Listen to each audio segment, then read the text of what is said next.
কুরআনের হাফেজ তাকরিমের মর্মান্তিক মৃত্যু। বাগেরহাটের ফকিরহাটে বিদ্যুৎ স্পর্শে কুরআনের হাফেজ মুহাম্মদ তাকরিম শেখ নিহত হয়েছেন।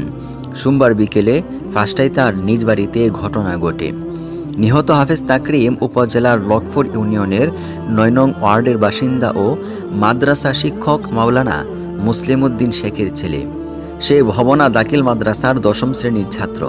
এছাড়া সে খুলনা রায়ের মহল হাফিজিয়া মাদ্রাসা থেকে ৩০ পারা কোরআন হেফজ করে পাগড়ি গ্রহণ করেন। নিহতের পরিবার জানায়, বিকেল ৪টার দিকে সে ঘরের বৈদ্যুতিক লাইন ঠিক করার কাজ করছিল। এই সময় বৈদ্যুতিক শর্টে সে মাটিতে লুটিয়ে পড়ে পরিবারের লোকজন তাকে উদ্ধার করে চিকিৎসার জন্য খুলনা মেডিকেল কলেজ হাসপাতালে নিয়ে যান। সেখানে কর্তব্যরত চিকিৎসক তাকে মৃত ঘোষণা করেন। এই ঘটনায় এলাকায় শোকের ছায়া নেমে আসে।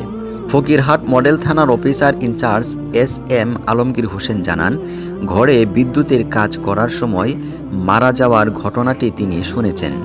পুলিশ ঘটনাস্থল পরিদর্শন করেছে। তবে মৃত হাফেজ তাকরিম আন্তর্জাতিক হাফেজ তাকরিম নয়, তাই কেউ বিভ্রান্ত হবেন না।